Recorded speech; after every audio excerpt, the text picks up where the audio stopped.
Pagkatapos natin maglinis guys, hugas naman.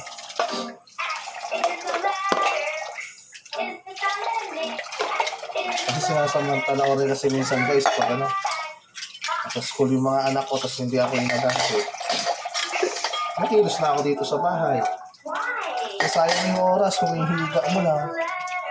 ML mo lang. Diba? Facebook. Sayang yung oras. Ibig na pagkatapos mo, makatulog ka konti. Patulog mo pa yung anak mo. Ito po kayo namin araw-araw guys. Tulungan kami mag-asawa.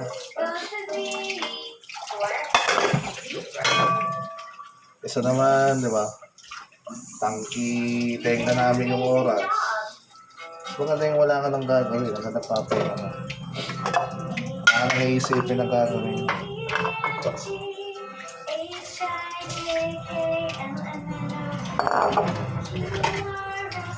O dati tayo, yung ano ako, yung binata ako, napakatamad ko. Gusto nyo.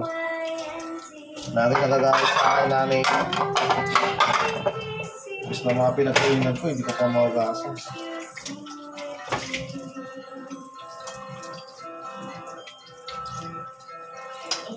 Okay, lumaki na ako, yun, natuto ako.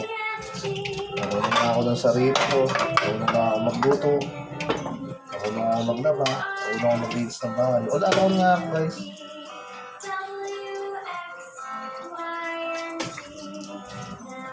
Mas maganda nang tumakit ka na may alam ka. Para pa nagkaanak ka, tulong yun nasa anak mo.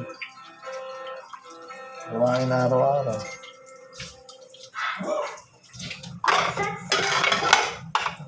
What animal makes that sound? You're right, a dog. Oh, hi, it's our friend Dingo. Guys, bago mo banlawan, bago mo sabunin, tanggalin mo muna yung mumo. Mga dikit-dikit na kanin, mga dumi. So, pag sinabunan mo, Help you? Don't think you can help Bingo remember how to spell his name? smooth. Yeah, I heard you sing the May request kumain ng ano eh. May mga dikit-dikit pa sa pakain mo. Nakikita kang dikit-dikit sa kanin. Mumo kong tawagin.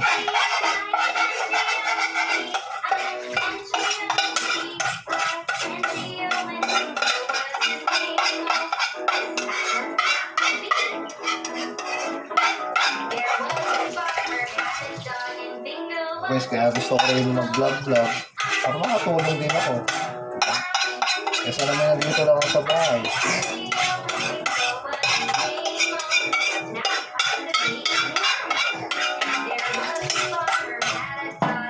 Sayang ang oras.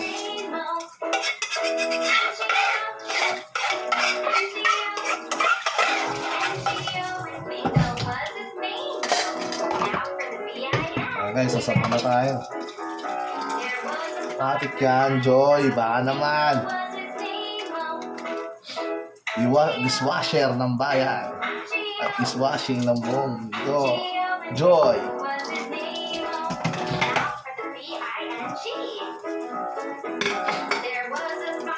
Ayan guys, so ako muna itigil ako. Tapos ito ko ipapatong ng mga kutsara.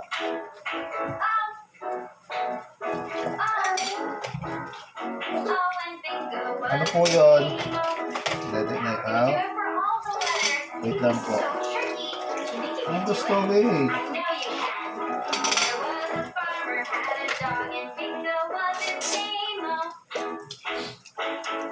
Ano yan? Ano yan?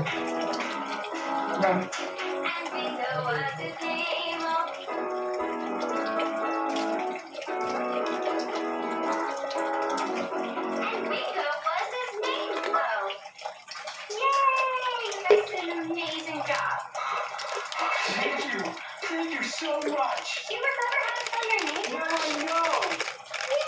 Yay! Thank you. Thank you so much. Thank you.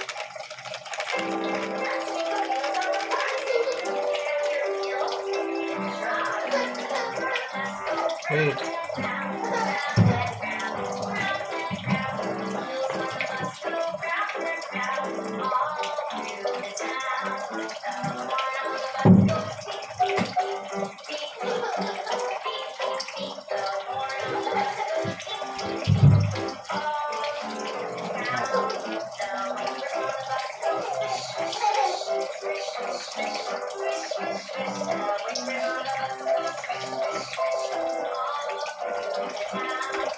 Kaya nawala tayo guys, nagpatimpla yung anak ko ng dede.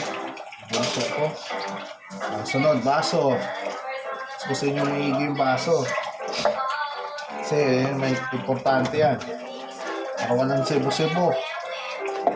Kaya yung mga kabataan dyan, kung naghugas kayo, ayusin nyo. Dahil na yung mga inutusan dyan na nagdadabog pa. Ay, gusto nyo. Hugasan na nga lang, pinagkainan nyo naman. Kaya sunod na lang kayo sa magulang nyo. Napakasimple lang maghugas.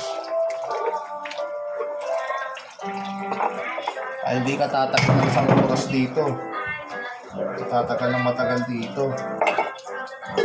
Hugas ka lang. Ay, nabasag. Basag guys, oh. Mahal. Ay, mahal na pala nito. Sabi muna natin yan guys.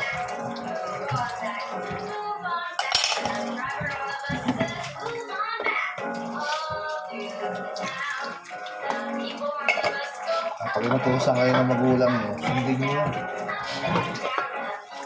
Kasi yun na lang din naman yung tutulong nyo sa magulang nyo. Mag-aaral pa lang kayo. Kahit na nagtatrabaho na kayo. Hindi ka nagtatrabaho ka, nabibigay ka ng panggasto sa bahay, hindi ka nakikilos, hindi ganun yun. Huwag mo iasa sa kapatid mo. O kaya sa, mas makakatanda sa'yo. Huwag mo iasa sa magulang mo. Hindi mo ikakababa maghugas. Kahit anong pa natapos mo, hindi mo ikakababa yun. Ang umaari, kaya mo tumulong ng gawain bahay, tumulong ka.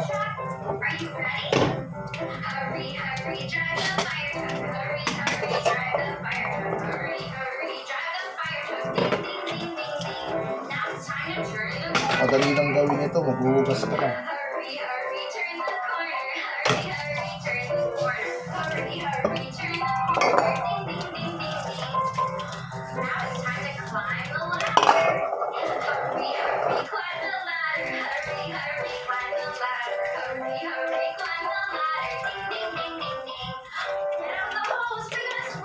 Ito kasi sa amin guys, mahina ang tubig. Kasi bandang taas kasi ito. Mahina ang tubig dito, kaya kailangan tsagain mo lang. Sana ngayon summer, magsa-summer ay sobra. Sobrang hina ng tubig dito guys.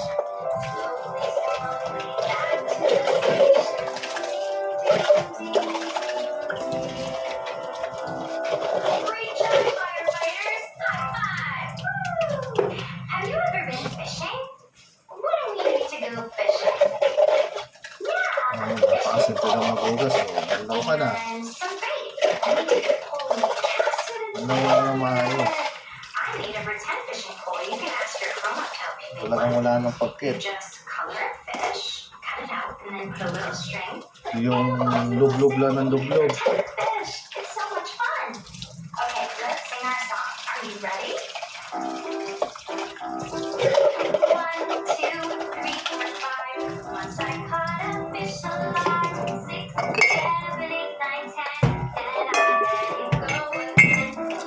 Siya akong bait guys, yung panganay ko. Yung panganay kong babae, si Christine, marunong na maghugas yun. Marunong na.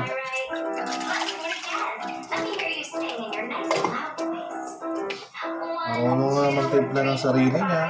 Gusto niya mag-milo o may katas. Bigete yung kapatid niya, marunong na siya. Prito ng itlog, marunong na rin. Ano pa lang yun guys? Grade 2 pa lang yun. Panganay ko, marunong na. Susunod ko ituro sa kanya ngayon, pag grade 3 na siya, magsaing. Kasi panganay siyang babae.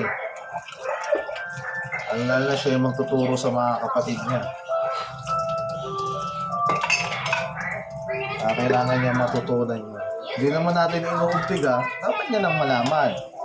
Kaya sa loob ng tahanan, hindi pwedeng isa lang ang kikilos dyan. Kailangan tulungan. Kasi, kaya nga tinawag na pamilya. Kailangan natin magtulungan. Ikaw naman walang ginagawa. At may ginagawa yung mga kasama mo sa loob ng bahay. Ako lang gumawa. Para matapos ka agad. Di ba? Yung di natin iaasa natin lahat. Sa asawa natin. Sa kapatid natin. Sa magulang natin. Sa anak natin. Huwag natin iasa lahat doon. Di porke nauutusan natin sila. Alam nila yung gagawin nila. Hindi dapat ganun. O tayo pala utos. Kaya naman natin gawin natin. Tumulong tayo sa kanila para mabilis matapos yung gawain. Kasi meron kasi mga kuya na maganda mahilig maputos. Sisigawan ka pa. Ano pa sasabihin sa'yo. Diba? Meron din naman kapatid na inuutusan. May ginagawa yung kuya niya. Meron naman kapatid na pag inutusan, nagdadabog. Hindi naayos yung paghuhugas. Diba? At least, di na may pagkakamali, di ba? Di na lang gawin, di ba? Kung usa, kung ayaw magdamog, kung ayaw mapagalitan, kung ayaw sigawan, magpusa. Pero may mga nag-uutos din kasi na akala mo, boss na boss. Sila pagalit, sila na nga na nag-uutos. Hindi nga, ganun din. Kaya hindi nga talaga magbahan sa mundo ang tao. Kaya nga tayo magkakaiba ng pangalan, may kanya-kanya talaga ugali. Kaya natin may iwasan yun. Kaswerte tayo sa isang pamilya kung meron tayong marunong magpusa, hindi na nag-uutos, at marunong magturo sa pamilya. Napakaswerte natin kung meron tayong ganun sa pamilya. Kaya ba guys?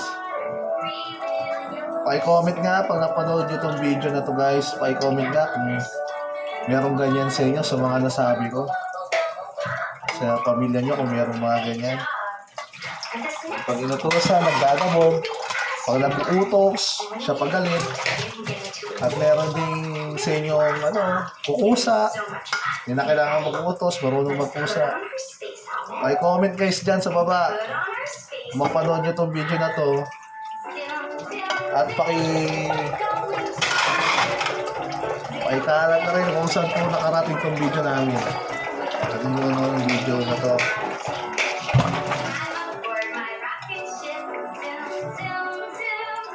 Ay comment po saan po nakaabot itong video na to guys.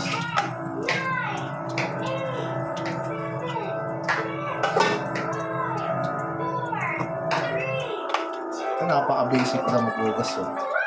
Diba? Kasi kahit anong gawin natin, dadaan at dadaan talaga tayo dito sa ganito. Alam pa nagkapamilya ka. Kailangan marunong ka na magpusa. Mapapasensya mo.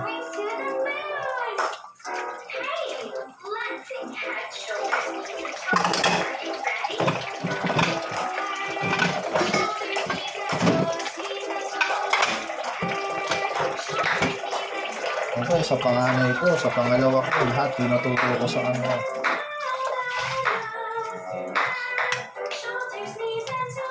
Para isang sabi mo lang, utos mo. Alam mo nila yung gagawin nila. Kailangan nila nilang matuto kasi babae sila. Alam na pag babae ka. Kailangan marunong ka talaga gawain bahay.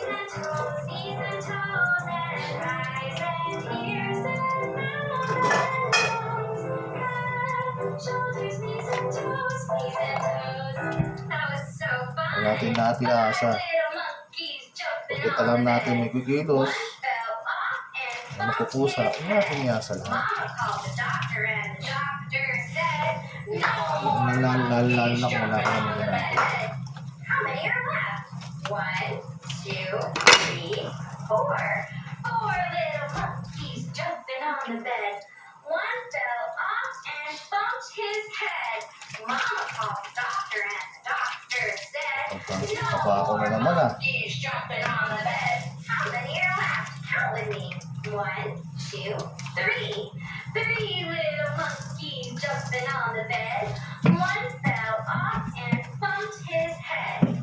Mama called the doctor and the doctor said, no more monkeys jumping on the bed. How many are left? 1, 2. Two little monkeys jumping on the bed. One fell off and bumped his head. Mama called the doctor and the doctor said, no Ay, more sabi natin monkeys kuskusin to. jumping on the bed. Lababo. How many are left? Importante malinis Just din one ang little lababo. monkey. One little monkey jumping on the bed. Malinis. He fell off and bumped his head. Mama called the doctor and the doctor said, no more monkeys jumping on the bed. Great job telling me to get those monkeys to stop jumping on the bed. Say no, monkeys, no. Don't jump on the bed. Shake your head, no. No, no, no. Oh no, it's starting to rain. Can you help me sing Mr. Golden Sun so the sun will come back out? If you have a shaker at home, it's time to get out your shaker. Oh, Mr. Sun, Mr. Golden Sun. Sana nag-enjoy kayo guys. on me. Sana nag-enjoy kayo sa ating video guys. Tapos na tayo maghugas. Mr. Golden Sun. Malinis na tayo lahat. Nagawa na natin. Sana nag-enjoy kayo guys. Mga kapulaw-law. Maraming salamat sa panonood. Lagi tayo mag-support and like and share. Guys out!